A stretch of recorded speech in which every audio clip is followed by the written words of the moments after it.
Quantitative and biometrical genetics lecture சீரீஸில் first lecture என்ன அப்படின்னு பார்த்தீங்கன்னா எக்ஸ்பெரிமெண்டல் டிசைன்ஸ்.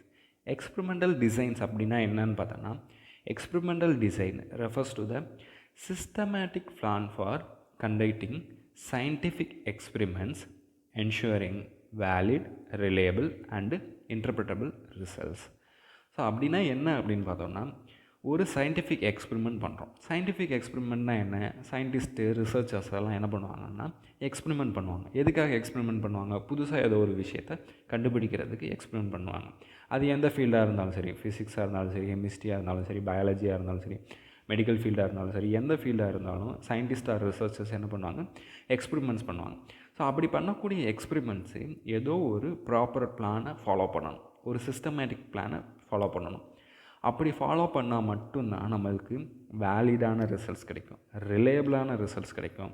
அண்ட் தென் அந்த ரிசல்ட்ஸ்லேருந்து நம்மளால் இன்டர்பிரிட்டேஷன் பண்ணி ஒரு கன்க்ளூஷன் வர முடியும், நம்மளால் ஒரு புதுசாக ஒரு ஃபைண்டிங் கண்டுபிடிக்க முடியும். ஓகே, ஸோ அந்த காரணத்துக்காக எக்ஸ்பெரிமெண்ட்ஸ் பண்ணும்போது, சயின்டிஃபிக் எக்ஸ்பெரிமெண்ட்ஸ் பண்ணும்போது ஒரு சிஸ்டமேட்டிக் பிளானை ஃபாலோ பண்ணுவாங்க. ஸோ அந்த சிஸ்டமேட்டிக் பிளானை ஃபாலோ பண்ணி சயின்டிஃபிக் எக்ஸ்பெரிமெண்ட்ஸை பண்ணுறது தான் என்னென்னா எக்ஸ்பெரிமெண்டல் டிசைன்ஸ். ஸோ இங்கே டிசைன்ஸ் பண்ணி, அதாவது ஒரு பிளான் பண்ணி சயின்டிஃபிக் எக்ஸ்பெரிமெண்ட் பண்ணுறோம். ஸோ எதுக்காக? Valid, reliable and interpretable results கிடைக்கிறதுக்காக. ஓகே, ஸோ இதோட அப்ஜெக்டிவ் என்ன? இந்த எக்ஸ்பெரிமெண்டல் டிசைன்ஸோட அப்ஜெக்டிவ் என்ன அப்படின்னு பார்த்தோன்னா, to control the experimental error, ensure unbiased estimation of treatment effects and facilitate appropriate statistical analysis. So இந்த எக்ஸ்பெரிமெண்டல் டிசைன்ஸ் மூலயமா எக்ஸ்பெரிமெண்டல் எரரை கண்ட்ரோல் பண்ணோம். எக்ஸ்பெரிமெண்டல் எரர்னால் என்ன? ஒரு எக்ஸ்பெரிமெண்ட் நடக்கும்போது ஹியூமன்னாலேயோ இல்லை என்விரான்மெண்ட்னாலேயோ எரர் வர்றதுக்கு நிறைய சான்சஸ் இருக்குது.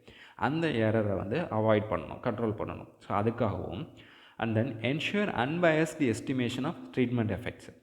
ஸோ ஹியூமன்ஸ் ஜென்ரலாகவே பயாஸ்டாக இருக்காங்க. அதுக்கு டிஃப்ரெண்ட் ரீசன்ஸ் இருக்கலாம். ஜென்ரலாக மேக்ஸிமம் என்ன ஏதோ ஒரு ரீசன்னால பயாஸ்டாக ஒர்க் பண்ணுவாங்க.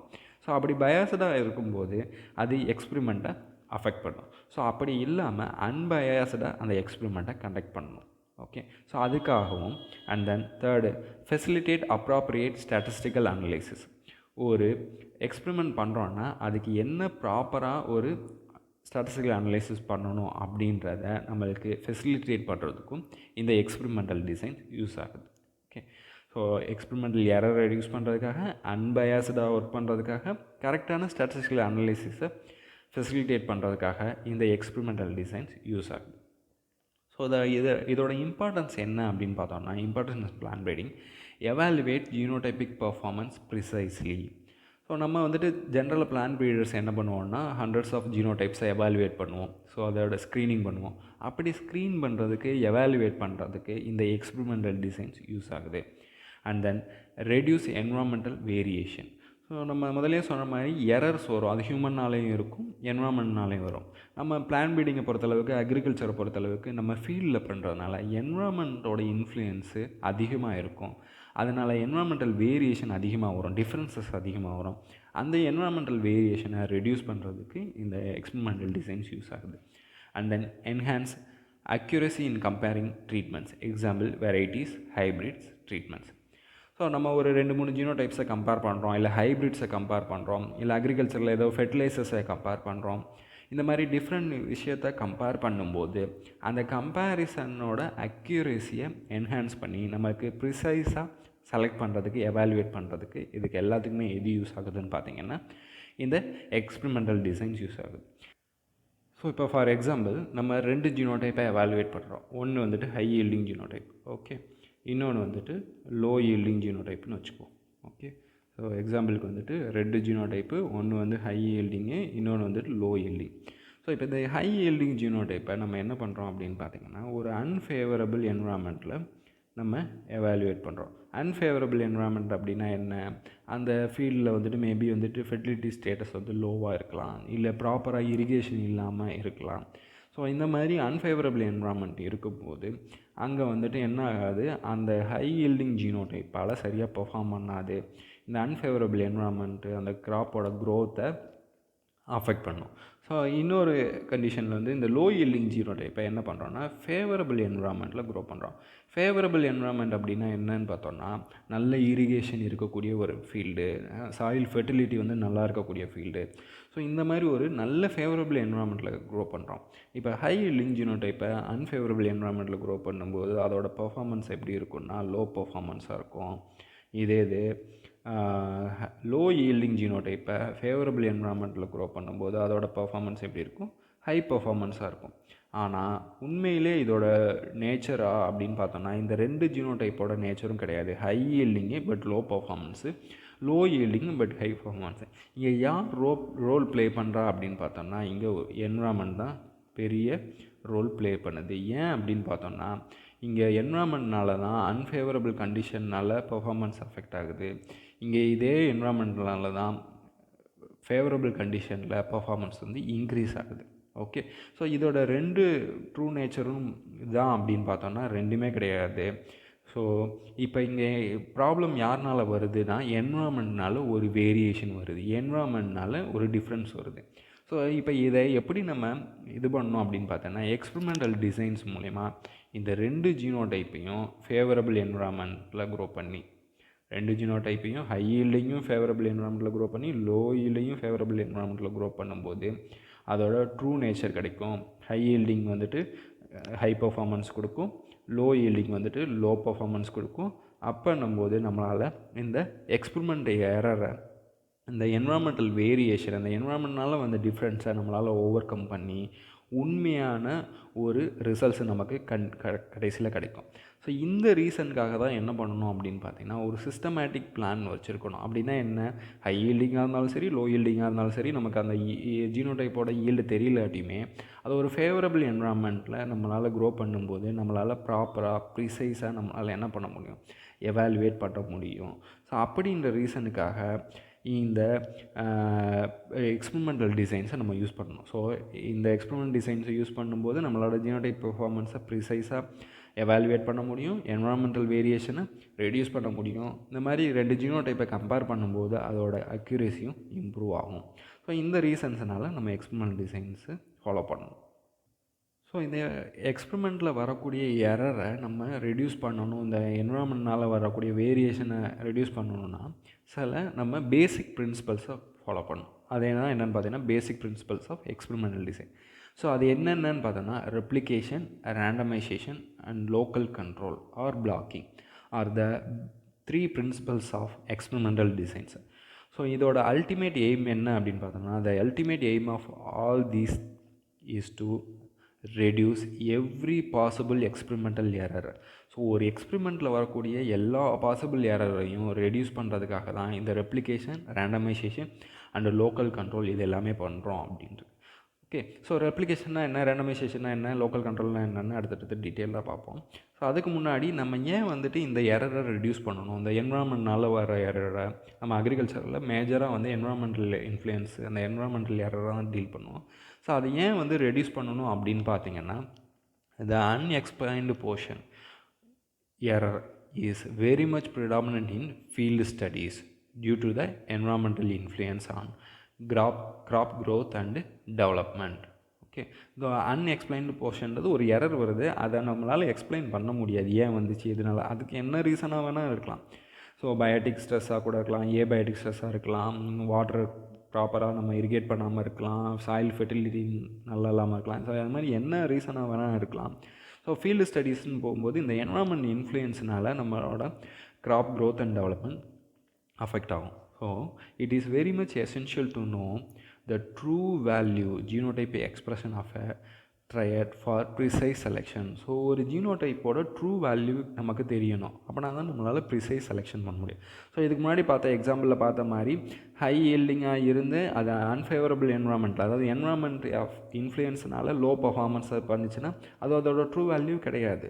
ஸோ அப்போ என்ன பண்ணுறோம், எல்லாத்தையுமே ஒரு ஃபேவரபிள் என்விரான்மெண்ட்டில் க்ரோ பண்ணி அதோட ட்ரூ வேல்யூ, அதோட ஜீனோடைப்புக்கோட ட்ரூ வேல்யூ கண்டுபிடிச்சா தான் நம்மளால் ப்ரிசைஸாக நம்மளால் செலெக்ஷன் பண்ண முடியும்.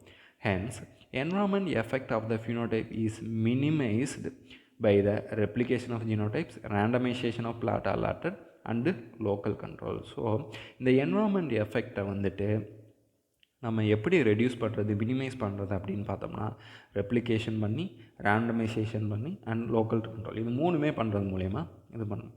நம்மளால் எக்ஸ்பெரிமெண்டல் எரரை ரெடியூஸ் பண்ண முடியும். This makes the experiment much more precise and efficient. So அப்படி ரெடியூஸ் பண்ணால் மட்டும்தான் அந்த எக்ஸ்பெரிமெண்ட்டாக வந்து ரொம்ப எஃபிஷியண்ட்டாகவும் ப்ரிசைஸாகவும் இருக்கும். நம்மளோட ஃபைண்டிங்கும் வந்துட்டு நல்ல ஒரு உண்மையான ஃபைண்டிங்காக, ப்ரிசைஸ் ஃபைண்டிங்காக, எஃபிஷியண்ட்டாகவும் இருக்கும். ஸோ ஏன் இந்த எரர் ரிடக்ஷன் பண்ணணும், ஏன் வந்துட்டு இந்த ரெப்ளிகேஷன் பண்ணணும் அப்படின்னு பார்த்தோம்னா, இப்போ ஃபார் எக்ஸாம்பிள் நம்ம முன்னாடியே பார்த்த மாதிரி ஒரு ஹை ஈல்டிங் ஜீனோடைப் இருக்குது அப்படின்னும் போது, ஹை ஈல்டிங் ஜீனோடைப்பை நம்ம இப்போ ஒரே ஒரு இடத்துல மட்டும் க்ரோ பண்ணுறோன்னு வச்சுக்கோங்க. ஸோ ஃபார் எக்ஸாம்பிள் G1ன்னு வச்சுக்கலாம். இந்த G1 ஒரே ஒரு பிளேஸில் மட்டும் க்ரோ பண்ணுறோம். இந்த பிளேஸ், அதாவது இந்த சாயில் வந்துட்டு ஜென்ரலாக வந்துட்டு சாயில் ஃபீல்டு கண்டிஷனை பொறுத்தளவுக்கு ஹெட்ரோஜீனஸ் நேச்சராக இருக்கும். சாயில் எப்படி இருக்கும்? ஹெட்ரோஜீனஸ். அப்படின்னா என்ன அர்த்தம்? ஹெட்ரோஜீனஸ் அப்படின்னா ப்ராப்பராக வந்துட்டு இருக்காது. ப்ராப்பராக இருக்காதுன்னா அந்த ஃபீல்டு, ஒரு பெரிய ஃபீல்டு இருக்குன்னா அந்த பெரிய ஃபீல்டோட ஃபெர்டிலிட்டி ஸ்டேட்டஸு ஒரு இடத்துல ஹையாக இருக்கும், இன்னொரு இடத்துல லோவாக இருக்கும், இன்னொரு இடத்துல மீடியமாக இருக்கும். ஓகே, ஃபெர்டிலிட்டி ஸ்டேட்டஸில் டிஃபர் ஆகும். இப்போ ஃபார் எக்ஸாம்பிள் இந்த இடத்துல ஒரு இரிகேஷன் சேனல் போகுது அப்படின்னா, இந்த இரிகேஷன் சேனலை பொறுத்தளவுக்கு இந்த இடத்துல போகுதுன்னா இதுக்கு பக்கத்தில் வளர்கிற கிராப்ஸ் எல்லாமே நல்லா க்ரோ ஆகும். ஏன்னா தண்ணி இங்கேருந்து ஈஸியாக இந்த இடத்துக்கு போய்க்கிறோம். ஆனால் தூரத்தில் வளர்கிற கிராப்பனால் சரியாக வளர முடியாது, ஏன்னா அங்கே இரிகேஷன் ப்ராப்பராக போகாததுனால இருக்கும். ஸோ இந்த இதனால தான் என்னென்னு சொல்கிறோம், ஹெட்ரோஜீனஸ் நேச்சர் அப்படின்னு சொல்கிறோம். ஹோமோஜீனஸ் நேச்சர்னால் சாயில் ஃபெர்டிலிட்டி ஒரே மாதிரி இருக்குது, சாயில் மாய்ஸ்டர் கண்டென்ட் ஒரே மாதிரி இருக்குது, எல்லாமே ஒரே மாதிரி இருந்தால் அது ஹோமோஜீனஸ் நேச்சர். ஆனால் ஃபீல்டை பொறுத்தளவுக்கு எப்போவுமே அப்படி இருக்காது, ஹெட்ரோஜீனஸ் நேச்சராக தான் இருக்கும். நம்ம எக்ஸாம்பிள் சொன்ன மாதிரி சாயில் மாய்ஸ்டர் கண்டென்ட் டிஃபர் ஆகும், சாயிலோட ஃபெர்டிலிட்டி ஸ்டேட்டஸ் எல்லாமே டிஃபர் ஆகும். ஸோ அப்போன்னும்போது இங்கே என்விரான்மெண்டல் எரர்ன்றது நிறையா வர்றதுக்கு சான்சஸ் இருக்குது. ஸோ அப்போ நிறைய ஜீனோடைப்ஸை நம்ம இப்போ எவாலுவேட் பண்ணுறோன்னு வச்சுக்கோங்க. அதே மாதிரி ஒரு எக்ஸாம்பிள், ஸோ நிறைய ஜீனோடைப்ஸு இங்கே எவாலுவேட் பண்ணுறோம். ஓகே, G1 ஸ்டார்ட் ஆகி G2, 3, 4, 5, 6, 7, 8, 9, 10, 11, 12, 13, 14, 15, 16, 17, 18, G18 வரைக்கும் இருக்குது. ஸோ இப்போ நம்ம சாயில் ஃபெர்டிலிட்டினாலையும் இந்த கிராப்போட க்ரோத்து டிஃபர் ஆக போகுது. மேபி இரிகேஷன் சேனல் இந்த இடத்துல இருக்குதுன்னு வச்சுக்கோங்க. இப்படி ஒரு இரிகேஷன் சேனல் இருக்கும்போது இங்கே வந்துட்டு வாட்டர் வந்துட்டு இங்கே நல்லா ஃப்ளோ ஆகுதுன்னா இங்கே இருக்கக்கூடிய கிராப்பு மேபி ஃபஸ்ட் ரோ, இந்த செகண்ட் ரோக்கெல்லாம் நல்லா தண்ணி போகும். அப்போன்னும்போது இந்த ஜீனோடைப்ஸ் எல்லாம் நல்லா க்ரோ ஆகும். ஆனால் இந்த ஏரியாவில் இருக்கக்கூடிய ஜீனோடைப்ஸ்னால் நல்லா க்ரோ ஆக முடியாது. அப்படி இருக்கக்கூடிய சுச்சுவேஷனில் இங்கே எதனால் வருது அப்படின்னு பார்த்தீங்கன்னா என்விரான்மெண்ட் இன்ஃப்ளூயன்ஸ்னால். ஸோ அப்போ என்விரான்மெண்ட் இன்ஃப்ளூயன்ஸு அப்படின்றது நிறைய ரீசன்னால் வருது. ஸோ நம்ம இங்கே எக்ஸாம்பிள் பார்த்த மாதிரி சாயில் ஃபெர்டிலிட்டி ஸ்டேட்டஸ்னாலேயும் வருது, இல்லை சாயில் மாய்ஸ்டர் கண்டென்ட்னாலே வருது. ஸோ இதனால் கிராப் க்ரோத் வந்து டெவலப்மெண்ட்டும் அஃபெக்ட் ஆகுது. ஸோ அப்போனால நம்மளால் ப்ரிசைஸ் செலெக்ஷன் பண்ண முடியாது. ஏன் ஜீனோடைப்போட ட்ரூ வேல்யூ நம்மளால் கண்டுபிடிக்க முடியாது. ஸோ இது எல்லாத்தையுமே ரெடியூஸ் பண்ணி ஸோ நமக்கு வந்துட்டு ப்ரிசைஸாக எஃபிஷியண்ட்டாக இந்த எக்ஸ்பெரிமெண்ட் பண்ணணும் அப்படின்றதுக்காக தான் இந்த replication, randomization and local control பண்ணுறோம்.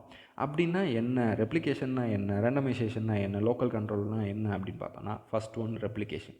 ஸோ ரெப்ளிகேஷன் அப்படின்னா என்ன அப்படின்னு பார்த்தோன்னா, repeating the treatments to estimate experimental error.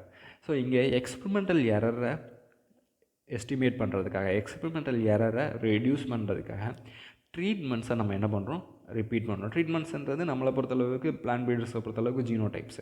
இது அக்ரானமிஸ்ட் ஒரு வந்துட்டு ஃபெர்டிலைசரை வந்துட்டு அதோட பெர்ஃபார்மன்ஸ் எவாலுவேட் பண்ண போகிறாங்கன்னா அங்கே ட்ரீட்மெண்ட்ஸ்ன்றது ஃபெர்டிலைசர். நம்மளுக்கு பொறுத்தளவுக்கு ஜீனோடைப்ஸ். ஓகே, ஸோ இது எதுக்காக பண்ணுறோன்னு பார்த்தீங்கன்னா increases precision and reliability of the results. So ப்ரிசிஷன்னையும் நம்மளுக்கு கிடைக்கக்கூடிய ரிசல்ட்ஸோட ரிலையபிலிட்டியை இன்க்ரீஸ் பண்ணுறதுக்காக இந்த ரெப்ளிகேஷன் பண்ணுறோம். இப்போ ஃபார் எக்ஸாம்பிள் நம்ம வந்துட்டு ஒரே ஒரு இடத்துல மட்டும்தான் ஜீனோடைப் க்ரோ பண்ணுறோன்னு வச்சுக்கோங்க. இப்போ ஒரு பெரிய ஃபீல்டு இருக்குது, அந்த பெரிய ஃபீல்டோட ஒரு இடத்துல மட்டும் இப்போ ஜீனோடைப் க்ரோ பண்ணுறோன்னு வச்சுக்கோங்க. இங்கே G1 க்ரோ பண்ணுறோம். அப்படி க்ரோ பண்ணும்போது மேபி வந்துட்டு இங்கே இரிகேஷன் சேனல் பக்கத்துலேயே இருக்குது அப்படின்னு வச்சுக்கோங்க. ஸோ இங்கே இரிகேஷன் சேனல் பக்கத்துலேயே இருக்குது, அப்போ நல்ல தண்ணி போகும். அப்போ அந்த ஜீனோடைப்போட பர்ஃபார்மன்ஸ் எப்படி இருக்குன்னு பார்த்தீங்கன்னா ஹை பர்ஃபார்மன்ஸ் கொடுக்குறதுக்கு சான்சஸ் இருக்குது. ஸோ இங்கே ஹை பர்ஃபார்மன்ஸ்ன்னு மென்ஷன் பண்ணுறேன். ஸோ இதே இன்னொரு இடத்துல ஜீனோடைப் க்ரோ ஆகுது, இந்த இடத்துல ஜீனோடைப் க்ரோ ஆகுதுன்னு வச்சுக்கோங்க. அதே ஜீனோடைப் 1 இங்கே வந்துட்டு ப்ராப்பராக வந்துட்டு இரிகேஷன் போகாது. அப்போ சாயில் மாய்ஸ்சர் கண்டென்ட் ரெடியூஸ் ஆகிற சான்சஸ் இருக்குது. இங்கே லோ பர்ஃபார்மன்ஸ். இப்போது ஏதோ ஒரு இடத்துல மட்டும் நம்ம ஜீனோடைப் க்ரோ பண்ணுறோம்னு வச்சுக்கோங்க. இப்போ ஃபார் எக்ஸாம்பிள் ஃபஸ்ட்டு சொன்ன இடத்துல மட்டும் ஜீனோடைப்பை க்ரோ பண்ணுறோம்னா ஜீனோடைப் 1 அதோட ஹை பர்ஃபார்மன்ஸ் கொடுக்குது அப்படின்னா அதோட உண்மையிலே ஹை பர்ஃபார்மன்ஸாக அப்படின்றத நம்மளால் டிசைட் பண்ண முடியாது. ஏன்னா அது ஒரு இடத்துல மட்டும்தான் க்ரோ பண்ணி பார்க்குறோம். ஸோ என்வரான்மெண்ட்டோட இன்ஃப்ளூயன்ஸ் இங்கே அதிகமாக இருக்கக்கூடிய சான்சஸ் இருக்குது. அப்போ இன்னொரு ஒரு 2-3 இடத்துல க்ரோ பண்ணுறோம். ஓகே, ஸோ ஃபார் எக்ஸாம்பிள் இந்த இடத்துல ஒரு இடத்துல க்ரோ பண்ணுறோம், இங்கே ஒரு இடத்துல க்ரோ பண்ணுறோம். ஸோ அப்படி க்ரோ பண்ணும்போது ஒரு இடத்துல ஹை பர்ஃபார்மன்ஸ் இருக்கலாம், ஒரு இடத்துல லோ பர்ஃபார்மன்ஸ் இருக்கலாம். இன்னும் இப்போ இந்த இடத்துல நடுவில் இருக்கிறதுனால இது என்னென்னா வாட்டர் சாயில் மாய்ஸ்சர் கண்டென்ட்டும் வந்துட்டு ஆப்டிமமாக இருக்குது, சாயில் ஃபெர்டிலிட்டியும் ஆப்டிமமாக இருக்குன்னா ஒரு ஆவரேஜான ஒரு பர்ஃபார்மன்ஸ் கொடுக்குதுன்னு வச்சுக்கோங்க.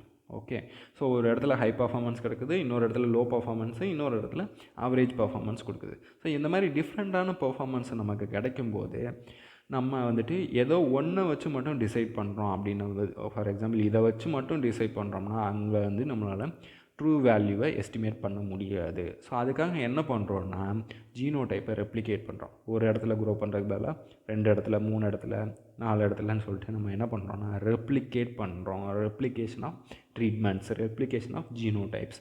அப்படி பண்ணுறதுனால நம்மளால் ஜீனோடைப்போட ட்ரூ வேல்யூவை எஸ்டிமேட் பண்ண முடியும். ஸோ இந்த மாதிரி டிஃப்ரெண்ட் ரிசல்ட்ஸ் நம்ம கிடைக்கும்போது இந்த ரிசல்ட்ஸை எல்லாத்தையுமே நம்ம என்ன பண்ணணும் அப்படின்னு பார்த்தோன்னா ஆவரேஜ் பண்ணி நம்ம வந்துட்டு ரெப்ளிகேஷன் மூலிமா இந்த ஜீனோடைப்போட ட்ரூ வேல்யூ நம்மளால் கண்டுபிடிக்க முடியும். ஸோ அந்த பர்பஸ்க்காக நம்ம என்ன பண்ணுறோம், ரெப்ளிகேஷன் பண்ணுறோம், ரிப்பீட்டிங் த ட்ரீட்மெண்ட்ஸ். ஸோ எதுக்காக பண்ணுறோம், increases precision and reliability of the results. So replication என்ன, repeating the treatments or repeating the genotypes. Okay, so next என்ன அப்படின்னு பார்த்தோம்னா ரேண்டமைசேஷன். நெக்ஸ்ட் என்னது, ரேண்டமைசேஷன். ரேண்டமைசேஷனை பொறுத்தளவுக்கு random allocation of treatment plans. So நம்ம முதலே சொன்ன மாதிரி ஹியூமன்ஸ் வந்துட்டு ஜென்ரலாக பயாஸ்டாக இருப்பாங்க. அந்த பயாஸை வந்துட்டு எலிமினேட் பண்ணுறதுக்காக eliminate bias and ensure each treatment gets an equal chance. So ஒரு பயாஸ்டாக இருக்கும்போது எல்லா ஜீனோடைப்புக்கும் ஈக்குவல் சான்ஸ் கிடைக்காது. ஸோ அப்படி பண்ணாமல் அன்பயஸ்டாக நம்ம ஒன்று பண்ணணும், எக்ஸ்பெரிமெண்ட் பண்ணணும். ஃபார் எக்ஸாம்பிள் நம்மள்ட்ட இப்போ ஒரு ஃபீல்டு இருக்குது. ஓகே, ஸோ ஒரு பெரிய ஃபீல்டு இருக்குது. அந்த பெரிய ஃபீல்டில் நான் ஒரு ஜீனோடைப்பை க்ரோ பண்ண போகிறேன். ஃபார் எக்ஸாம்பிள் ஜீனோடைப் 5ன்னு வச்சுக்கோங்க. இப்போது இந்த ஜீனோடைப்பில் வந்துட்டு இந்த இடத்துல இரிகேஷன் சேனல் இருக்குதுன்னு வச்சுக்கோங்க. ஓகே, ஸோ இப்போ இந்த இடத்துல இரிகேஷன் சேனல் இருக்குது. இப்போ நான் ஜீனோடைப்பை க்ரோ பண்ணும்போது நான் இப்போ என்ன பண்ண போகிறேன்னா ரெப்ளிகேஷன் பண்ண போகிறேன். ஃபார் எக்ஸாம்பிள் 3 டைம்ஸ் ரெப்ளிகேஷன் பண்ண போகிறேன். ஸோ எத்தனை டைம் பண்ண போகிறேன், 3 டைம் ரெப்ளிகேஷன் பண்ண போகிறேன். ஸோ எக்ஸ்பெரிமெண்டல் எரரை ரெடியூஸ் பண்ணுறதுக்காக. ஆனால் வந்துட்டு இப்போ எனக்கு வந்துட்டு ஃபார் எக்ஸாம்பிள் எனக்கு வந்துட்டு 5என்ற நம்பர் என்னோடய ஃபேவரட் நம்பர்னு வச்சுக்கோங்க. இப்போ அது ஒரு பயாஸ். ஓகேவா, ஸோ அந்த பயாஸ் வந்து நான் என்ன பண்ணுறேன்னா எல்லா ஜீனோடைப் 5ஐயும் இரிகேஷன் சேனலுக்கு பக்கத்துலேயே க்ரோ பண்ணுறேன். இரிகேஷன் சேனலுக்கு பக்கத்துலேயே ஆனால் ரெப்ளிகேஷனை ஃபாலோ பண்ணிட்டேன், ஃபஸ்ட்டு பிரின்சிபலை ஃபாலோ பண்ணிட்டேன். பட் எல்லா ஜீனோடைப்பையும் இரிகேஷன் சேனல் பக்கத்துலேயே க்ரோ பண்ணும்போது இப்போ என்ன ஆகும் அப்படின்னு பார்த்தோன்னா எல்லா ஜீனோடைப்பும் ஓரளவுக்கு நல்ல பர்ஃபார்மன்ஸாக கொடுக்கும். இங்கே ஒரு பயாஸ் வருது. ஸோ அப்படி பண்ணக்கூடாது. ஸோ அப்படி பண்ணாமல் ஃபீல்டில் வந்துட்டு ரேண்டமாக என்ன பண்ணணும் அப்படின்னு பார்த்தீங்கன்னா நம்ம ஜீனோடைப்ஸ் அலோகேட் பண்ணணும். என்ன பண்ணணும், ரேண்டமாக. எப்படி ரேண்டமாக அலோகேட் பண்ணுறது, ஸோ ஒரு இடத்துல நம்ம வந்துட்டு ஃபீல்டை வந்துட்டு நிறைய பிரிச்சிடணும். பிரிச்சுட்டு ஜீனோடைப்ஸை எங்கெங்கே க்ரோ பண்ணணும் அப்படின்னு சொல்லிட்டு ரேண்டமாக அலோகேட் பண்ணணும். ஃபார் எக்ஸாம்பிள் இங்கே ஒரு அலோகேட் பண்ணுறோம்னா ஃபஸ்ட்டில் மேபி இங்கே ஒரு ஜீனோடைப் அலோகேட் பண்ணலாம், இல்லை இங்கே ஒரு ஜீனோடைப். ஃபார் எக்ஸாம்பிள் 3 ரெப்ளிகேஷனை டிஃப்ரெண்ட் பிளேசஸில் ரேண்டமாக அலோகேட் பண்ணணும். முக்கியமான விஷயம் என்னது, இங்கே ரேண்டம் அப்படின்றது முக்கியம். ஸோ அதுதான் என்னென்னு சொல்கிறோம், randomisation.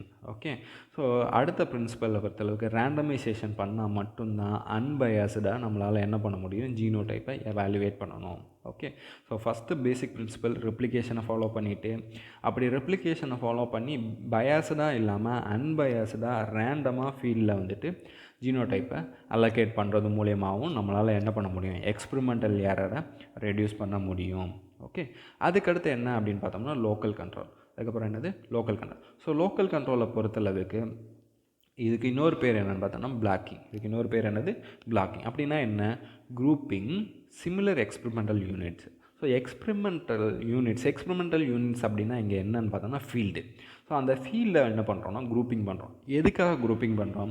Reduce variability due to known or unknown sources. So ஒரு நோன் சோர்ஸஸ்னால இல்லை அன்னோன் ஃபேக்டர்ஸ்னால வேரியபிலிட்டி வரும். வேரியபிலிட்டினா என்ன? டிஃப்ரென்சஸ் வரும். ஸோ அப்படி வரும்போது ஒரு எக்ஸ்பெரிமெண்டல் யூனிட்டில் நமக்கு டிஃப்ரென்சஸ் வரும். எப்படி வரும்? நம்ம முதலே பார்த்த மாதிரி ஃபீல்டு வந்துட்டு ஹெட்ரோஜினஸ் நேச்சர். ஹெட்ரோஜினஸ்னால் என்ன? அது வந்துட்டு ஈவனாக இருக்காது. மேபி சாயில் ஃபெர்டிலிட்டி டிஃபர் ஆகலாம், irrigation soil moisture content differ ஆகலாம், என்ன வேணாலும் ஆகலாம். ஸோ அப்படி ஹெட்ரோஜினஸ் நேச்சராக இருக்கிறதுனால இப்போ ஃபார் எக்ஸாம்பிள் நான் இந்த இடத்துல வந்துட்டு ஃபெர்டிலிட்டி ஸ்டேட்டஸ் வந்து ஃபஸ்ட்டு இதை 3ஆக பிரிக்கிறேன்னு வச்சுக்கோங்க. இந்த 3ஆக பிரிக்கும்போது இதோட ஃபெர்டிலிட்டி ஸ்டேட்டஸ் வந்து இந்த இடத்துல ஃபஸ்ட்டில் ஒரு மாதிரி இருக்கும், செகண்டில் ஒரு மாதிரி இருக்குது, தேர்டில் ஒரு மாதிரி இருக்குது. இங்கே நல்ல ஹை ஃபெர்டிலிட்டி ஸ்டேட்டஸ் இருக்குது.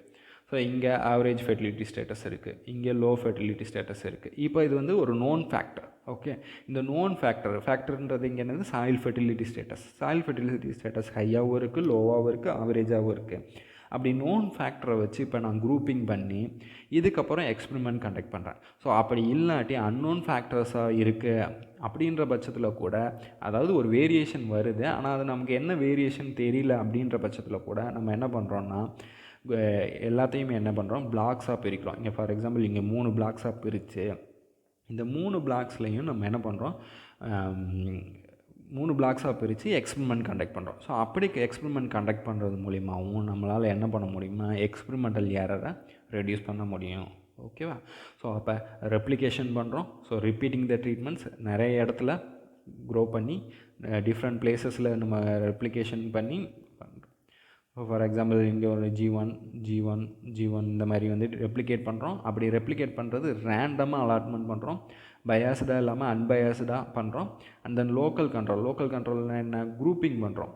என்ன பண்ணுறோம்? பிளாக்ஸாக பிரிக்கிறோம்னா இப்போ ஃபார் எக்ஸாம்பிள் நம்ம முதலே சொன்ன மாதிரி இப்போ இது ஒரு பிளாக்கு, ஓகே, இது ஒரு பிளாக்கு, ஸோ இது ஒரு பிளாக், இப்படி ஒரு 3 பிளாக்காக பிரித்து, ஸோ ஃபஸ்ட்டு பிளாக்கு, இது பிளாக் 2, இது பிளாக் 3 இப்படின்னு சொல்லிட்டு 3 பிளாக்காக பிரிக்கிறோம். ஸோ இந்த மாதிரி பிளாக் பிரிக்கிறது மூலியமாகவும் நம்மளால் எக்ஸ்பெரிமெண்டல் எரரை ரெடியூஸ் பண்ண முடியும். ஸோ இதுதான் இந்த 3 பேசிக் பிரின்சிபல்ஸ் தான் வந்து எக்ஸ்பெரிமெண்டல் டிசைன்ஸோட ரொம்ப ரொம்ப இம்பார்ட்டன்ட். இதை ஃபாலோ பண்ணுறது மூலிமா நம்மளால் எரரை ரெடியூஸ் பண்ண முடியும். Okay, so different types of experimental designs இருக்குது. Completely randomized design, randomized block design, Latin square design, alpha lattice design, augmented design, split plot design and strip plot designs and different designs இருக்குது. இப்போ இந்த completely randomized design CRD, randomized block design RBD, LSD, Latin square டிசைன்லாம் இதெல்லாம் simple டிசைன்ஸ்னு சொல்லுவாங்க. Alpha lattice, augmented, split plot, strip plot இதெல்லாமே கொஞ்சம் advanced டிசைன்ஸ்னு சொல்லுவாங்க. ஒவ்வொன்றுக்கும் ஒவ்வொரு பர்பஸ் இருக்குது. இதோட டீட்டெயில்ஸ் வந்து அடுத்தடுத்த லெக்சர் சீரீஸில் நம்ம டீட்டெயிலாக பார்க்கலாம். Next applications in plant breeding. So இதோட யூசஸ் என்னென்ன அப்படின்னு பார்த்தோன்னா, to test the significance of variation. So ஒவ்வொரு எக்ஸ்பெரிமெண்ட் டிசைன்லேருந்தும் நம்ம என்ன ஒர்க் அவுட் பண்ணுவோம்னா அனோவா ஒர்க் அவுட் பண்ணோம். அனோவான்றது அனலைசிஸ் ஆஃப் வேரியன்ஸ்ன்றது வேரியன்ஸ்னு என்ன? வேரியேஷன் இருக்கா இல்லையா, வேரியேஷன் என்ன? டிஃப்ரென்ஸ் இருக்கா இல்லையா. ஸோ நம்ம டிஃப்ரெண்ட் ஜீனோடைப்ஸை ஹேண்டில் பண்ணுவோம். 100 ஜீனோடைப்ஸ் 200 ஜீனோடைப்ஸ்னு ஹேண்டில் பண்ணுவோம். அப்படி ஹேண்டில் பண்ணும்போது டிஃப்ரெண்ட் ஜீனோடைப்ஸை ஹேண்டில் பண்ணும்போது அந்த ஜீனோடைப்ஸுக்கு இடையில் சிக்னிஃபிகண்ட் டிஃப்ரென்ஸ் ப்ரெசென்ட் ஆகிருக்கா இல்லையான்றதை கண்டுபிடிக்கணும். அப்படி சிக்னிஃபிகண்ட் டிஃப்ரென்ஸ் ப்ரெசென்ட் ஆகிருந்தால் மட்டும்தான் நம்மளால் அந்த செட் ஆஃப் ஜீனோடைப்ஸை ஃபர்தராக ப்ரொசீட் பண்ண முடியும் எக்ஸ்பெரிமெண்ட்ஸ்க்கு. அப்படி சிக்னிஃபிகண்ட் டிஃப்ரென்ஸ் ப்ரெசென்ட் ஆகலை, சிக்னிஃபிகண்ட் வேரியேஷன் இல்லைன்னா அந்த செட் ஆஃப் ஜீனோடைப்ஸை நம்ம எக்ஸ்பெரிமெண்ட்டுக்கு யூஸ் பண்ண மாட்டோம். ஸோ அப்படி சிக்னிஃபிகன்ஸ் ஆஃப் வேரியேஷன் ப்ரெசென்ட் ஆயிருக்கா இல்லையா அப்படின்றத அனோவா மூலியமாக கண்டுபிடிப்போம். அந்த அனோவா ஒவ்வொரு எக்ஸ்பெரிமெண்டல் டிசைன்லேருந்தும் ஒர்க் அவுட் பண்ணுவோம். Okay, and then to assess the variances and covariances and covariances for further studies involving genetic variability. Genetic variability maybe உங்களுக்கு தெரிஞ்சிருக்கும். நம்ம different types of genetic variability படிப்போம்.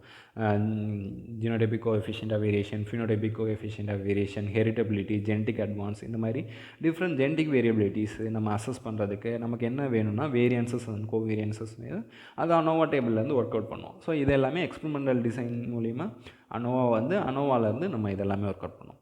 அதுக்கப்புறம் to design whether to continue the set of genotypes for further studies. நான் முதலே சொன்ன மாதிரி நம்ம ஒரு செட் ஆஃப் ஜீனோடைப்ஸ் யூஸ் பண்ணுறோன்னா அந்த செட் ஆஃப் ஜீனோடைப்ஸை ஃபர்தராக வந்து ஸ்டடிக்கு யூஸ் பண்ணுறோமா இல்லையா அப்படின்றத எப்படி டிசைட் பண்ணுவோம் அப்படின்னு பார்த்தோன்னா, அன்னோவால் சிக்னிஃபிகண்ட் வேரியேஷன் ப்ரெசென்ட் ஆகிருந்தால் மட்டும்தான் நம்ம அந்த செட் ஆஃப் ஜீனோடைப்ஸை ஃபர்தராக யூஸ் பண்ணுவோம். அப்படி சிக்னிஃபிகண்ட் வேரியேஷன் ப்ரெசென்ட் ஆகலை அப்படின்னா அந்த செட் ஆஃப் ஜீனோடைப்ஸை ஃபர்தராக நம்ம யூஸ் பண்ண மாட்டோம். And then to observe triads which best differentiate the genotypes from each other. So இப்போ நம்ம வந்துட்டு நிறைய ஜீனோடைப்ஸ் இருக்குது, இப்போ ஹண்ட்ரட்ஸ் ஆஃப் ஜீனோடைப்ஸ் இருக்குன்னும் போது ஒரு பர்டிகுலர் ட்ரையட்டை எடுத்துக்கிறோம். இப்போ ஃபார் எக்ஸாம்பிள் பிளான்ட் ஹைட்டுன்னு ஒரு ட்ரையட் எடுத்துக்கிறோன்னு வச்சுக்கோங்களேன். பிளான்ட் ஹைட்டுன்னு எடுத்துட்டால் அதை வந்து 3 இதாக பிரிக்கிறோன்னு வச்சுக்கோங்க. ஃபார் எக்ஸாம்பிள்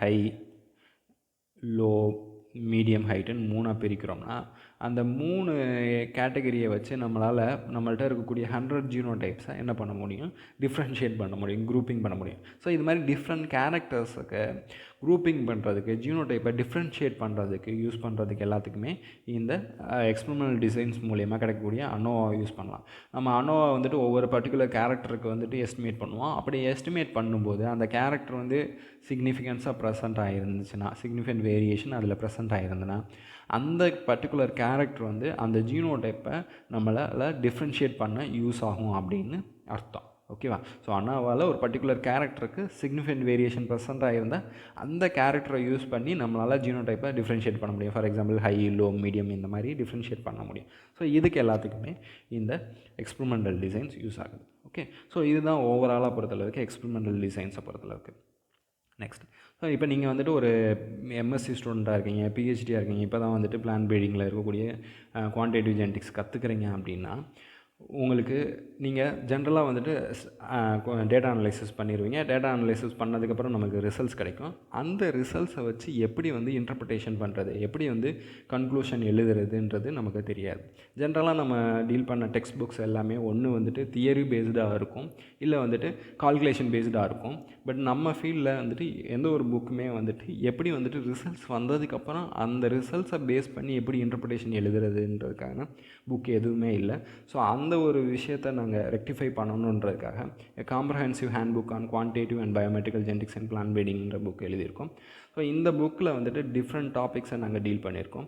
இப்போ பார்த்திங்கன்னா ஸ்டார்டிங் ஃப்ரம் எக்ஸ்பெரிமெண்டல் டிசைன்ஸில் ஆரம்பித்து genetic variability, correlation, path analysis, selection, multivariate analysis, stability analysis, mating designs, triple test cross, generation mean analysis, heterosis and inbreeding depression சொல்லிட்டு ஒரு பேசிக்காக ஒரு பிளான் பீடர் ஒரு குவான்டிட்டிவ் ஜெனடிக்ஸ் படிக்கிறாங்கன்னா அந்த படித்தது மூலயமா வெறும் பேசிக்காக தியரியை மட்டும் இல்லாமல் எப்படி வந்துட்டு அனலைசிஸ் பண்ணதுக்கப்புறம் வரக்கூடிய ரிசல்ட்ஸை எப்படி இன்டர்பிரட் பண்ணுறது அப்படின்னு ஸ்டெப் பை ஸ்டெப்பாக நாங்கள் இந்த புக்கில் எக்ஸ்பிளைன் பண்ணியிருக்கோம்.